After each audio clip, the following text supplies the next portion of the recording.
بسم اللہ الرحمن الرحیم۔ خیرات لینے کے بعد تھپڑ کھانے والے فقیر کا سچا واقعہ اور خلیفہ ہارون رشید۔ دوستو آج کا سچا واقعہ خلیفہ ہارون رشید کے دور میں ایک ایسے فقیر سے منسوب ہے جو بھیک میں ایک اشرفی لینے کے بعد ایک تھپڑ کھانے کی ضد ضرور کرتا تھا۔ اگر اس کو بھیک کے ساتھ تھپڑ نہیں مارا جاتا تو فقیر اس اشرفی کو بھی قبول کرنے کی معذرت کر لیتا۔ آئیے دوستو ایک واقعہ کی اصل حقیقت جان کر آپ واقعے سے سبق حاصل کرنے کی کوشش کرتے ہیں۔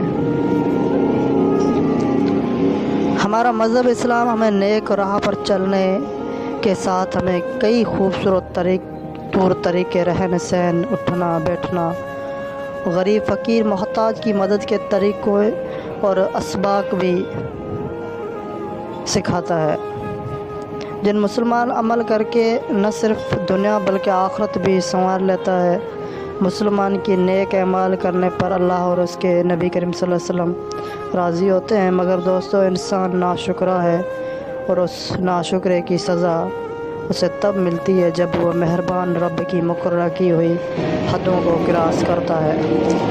پیارے ساتھیو، خلیفہ ہارون رشید کا شمار دور ماضی کے ان نیک ذمہ دار خلیفہ میں کیا جاتا ہے جنہوں نے اپنی رعایا کے لیے اپنے اور اپنے وزراء امراء کی نیتوں تک کو ختم کر دیا۔ رات کے پچھلے پہر خود بغداد کے گلیوں میں گشت کرنا، لوگوں کے چپکے مسائل دریافت کرنا اور ان کو حل کرنا ان کی دلی خوشی کا سبب بنتا تھا۔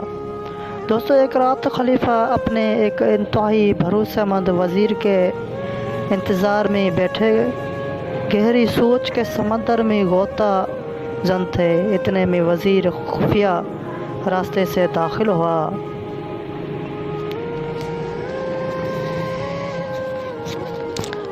عالی جان، میں نے آپ کو آج تک ایسی سوچوں میں پہلے گم کبھی نہیں دیکھا۔ لیکن وزیر کے اس سوال کا کوئی جواب خلیفے نے نہ دیا۔ خلیفے کی خاموشی کو دیکھ کر وزیر نے دھیمے لہجے میں، عالی جان، میں گستاخی کے معافی چاہتا ہوں۔ عالی جان، ہمارے لوگوں کی خدمت اور رات کے گشت کا وقت ہو چکا ہے۔ خلیفہ ہارون رشید خاموشی کے عالم میں اٹھے اور گشت کے لیے مخصوص لباس کو زیب تن کیا۔ گشت کے لیے لباس کو ایسے طریقے سے تیار کیا گیا تھا کہ رعایا میں سے کوئی شخص پہچانے نہ، اور آخرکار فقیر تک پہنچ گئے۔ فقیر کو سامنے دیکھا تو معلوم ہوا کہ فقیر دونوں آنکھوں سے اندھا بھی ہے۔ فقیر نے یہ سمجھ نہ پایا کہ اس کے سامنے کون کھڑا ہے، اس لیے اس نے دوبارہ ایک دفعہ پھر اللہ کے نام پر مانگنے کی صدا لگائی۔ خلیفہ ہارون رشید فقیر کو ایک اشرفی دینے کے بعد واپس مڑنے ہی لگا تھا کہ فقیر بول اٹھا کہ مجھے ایک تھپڑ مارو۔ خلیفہ اور وزیر ابھی ایک دوسرے کے طرف دیکھ ہی رہے تھے کہ اندھا فقیر دوبارہ بولا، بھائی آپ نے مجھے بھیک میں ایک اشرفی دی، اب اس لیے مجھے ایک تھپڑ مارو ورنہ اپنی اشرفی واپس لے لو۔ خلیفہ ہارون نے اندھے فقیر کو بڑی محبت پیار سے سمجھایا، بھائی آپ بھیک مانگ رہے تھے، میں نے بھیک دی، میں آپ کو بے قصور تھپڑ کیوں ماروں؟ یہ آپ کا کیسا تقاضا ہے جو میرے سمجھ سے باہر ہے۔ یہ کہہ کر خلیفہ چلنے لگے تو اندھے فقیر نے اشرفی کو خلیفہ کے پیچھے پھینکتے ہوئے کہا، تھپڑ نہیں مارنا تو اپنی اشرفی کو بھی ساتھ لے جاؤ۔ خلیفہ نے اشرفی زمین سے اٹھائی، فقیر کے ہتھیلی پر رکھ کر نہ چاہتے ہوئے ایک ہلکا سا تھپڑ فقیر کے منہ پر دے مارا اور چل دیا۔ 2-3 قدم بھرنے کے بعد خلیفہ رکا۔ خلیفے کے دل میں تحسس ہوا، بھیک کے بعد تھپڑ اس بات میں ضرور کوئی گہرا راز چھپا ہے۔ خلیفہ نے وزیر سے کہا آپ جائیں اور فقیر سے کہیں آپ کو دی گئی اشرفی خلیفہ ہارون رشید نے دی ہے اور وہ آپ کو صبح دربار میں طلب کر رہے ہیں تاکہ تمہاری مدد کی جا سکے۔ اگلے دن صبح بادشاہ سلامت اپنے دربار میں اپنی رایا کے مسائل حل کرنے میں مصروف تھے کہ ادھر اندھا فقیر بھی آ پہنچا۔ سلام عرض کرنے کے بعد اس کو ایک سائڈ پر کھڑا کر دیا گیا۔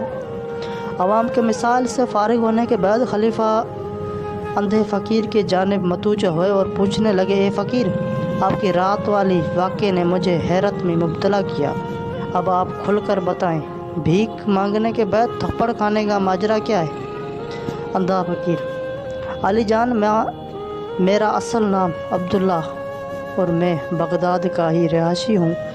میرے والد نے میرے سکون آرام کے لیے بڑی محنت سے دولت مال اکٹھا کیا۔ میرے والد کے انتقال کے بعد ان کی ساری دولت کو ہوا میں اڑا کر عیش و عشرت میں جوانی گزار دی۔ اتنے بڑے باپ کی کمائی دولت کے ڈھیرے کو ختم کرنے کے بعد میری حالات بدتر ہوتے گئے۔ میری بیوی نے مشورہ دیا اس سے پہلے کہ ہمارے پاس کھانے کو بھی کچھ نہ بچے، آپ چند مویشی ہی پال لیں اور ان سے تجارت کا کاروبار شروع کریں۔ میں نے بیوی کی بات کو مانتے ہوئے 2 اونٹ خرید لیے، ان کی خوب خدمت مدارت کرتا، ان کی کھانا پینا سب کچھ اپنے اولاد کی طرح سمجھ کر کرتا۔ میرے رب مجھے اندھیروں سے نکالا، ایک مرتبہ پھر روشنی میں کھڑا کر دیا تھا۔ لوگوں کا اعتماد مجھ پر کافی بڑھ گیا تھا۔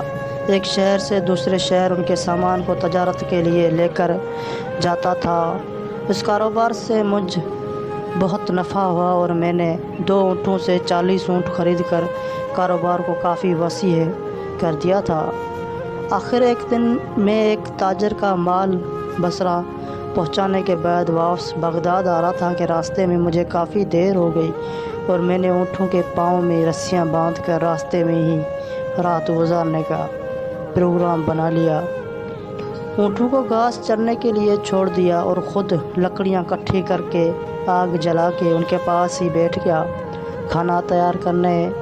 اتنے میں مجھے ایک مسافر اپنے پاس آتا دکھائی دیا۔ اس نے پاس آ کر مجھ سے اپنے پاس بیٹھنے کی اجازت مانگی۔ میں نے اسے خوشی خوشی اجازت دے دی اور اپنے کھانے میں بھی شریک کر لیا۔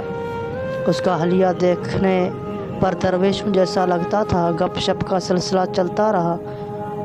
باتوں باتوں میں بزرگ کہنے لگے میں یہاں قریب کے پہاڑیوں میں رہتا ہوں۔ انہیں پہاڑیوں میں ایک غار کے اندر بہت قیمتی اور کثیر تعداد میں خزانہ دفن ہے، اتنا خزانہ کہ تم صرف چند اونٹوں پر ہی لا دو تو تمہارے ساتھ نسلوں سے بھی وہ خزانہ ختم نہ ہو۔ اس کی بات کو سن کر میرے دل میں لالچ پیدا ہوا اور تھوڑا تھوڑا شک بھی اٹھا کہ پہاڑوں میں اتنا خزانہ کون دفن کر سکتا ہے۔ بہرحال میں نے لالچ کے مارے حامی بھر لی۔ درویش نے خزانہ تک لے جانے کی شرط 40 میں سے 20 اونٹ لینے کی رکھی، جو میں قبول کر لی۔ صبح ہوتے ہی درویش مجھے پہاڑوں میں ایک درہ نما جگہ پر لے گیا۔ درویش نے مجھے ایک سائڈ پر کھڑا کیا اور لکڑیاں اکٹھی کر کے آگ جلائی، کچھ پڑھنا شروع کیا۔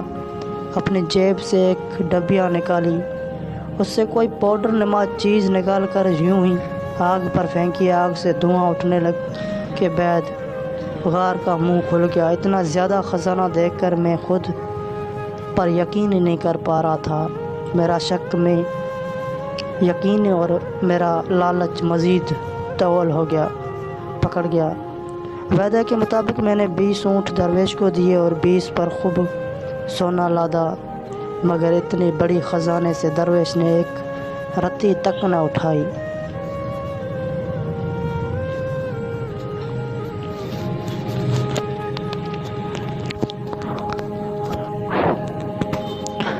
اس کے بعد درویش اپنے راستے اور میں اپنے راستے خوشی خوشی چل دیا۔ تھوڑا دور آیا تو میرے اندر کی لالچ نے ایک مرتبہ پھر انگڑائی لی۔ وہ ٹھیڑا بوڑھا درویش 20 اونٹ کہاں سنبھال پائے گا؟ میں نے اپنے قافلے سے گھوڑا نکالا اور درویش کو راستے میں پکڑ لیا۔ نہایت ادب کے بابا جی، میں نے ان اونٹوں کے ساتھ عمر گزاری ہے، آپ ٹھہرے درویش، ان اونٹوں کو کیسے پالیں گے؟ اس لیے آپ اونٹ مجھے واپسی دے دیجیے۔ درویش نے خاموشی سے اونٹ تو میرے حوالے کر دیے، مگر اب میرا لالچ میرے بس سے باہر ہوتا جا رہا تھا۔ میں سوچنے لگا، اس بزرگ کے پاس ایک ہی چاندی کی ڈبیا بچی ہے، کیوں نہ اس سے وہ بھی مانگ لوں۔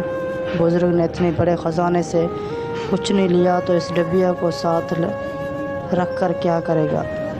میں نے جب درویش سے اپنی عرض کی تو درویش نے ڈبیا دینے سے صاف انکار کر دیا۔ میں نے سوچا سب سے قیمتی تو یہ ڈبیا ہے جس کو درویش دینے سے انکار کر رہا ہے۔ میں نے اپنا خنجر نکالا اور درویش کی گردن پر رکھ کر اس سے ڈبیا چھین لی۔ درویش سے پوچھنے لگا، اس میں کیا ہے؟ درویش نے جواب دیا، اس کے اندر ایک خاص قسم کا سرما ہے، جس دانے آنکھ میں لگانے پر زمین کے نیچے کے خزانے نظر آ جائیں گے۔ میں نے درویش کو اپنے آنکھوں میں سے سرما ڈلوا دیا۔ سرما ڈالنے کا دیر تھی، میری آنکھ کے سامنے خزانے ہی خزانے تھا۔ میں خوشی کے مارے چیخنے مارنے لگا، اب ساری زندگی آرام سے بیٹھ کر کھاؤں گا۔ میری لالچ ابھی بھی نہ تھمی اور میں نے دوسری آنکھ میں بھی سرما ڈلوانے کی ضد پکڑ لی، جو میری بربادی کا سبب بنی، جس سے میرا سب کچھ چھینا گیا اور میں اس نوبت آ پہنچا۔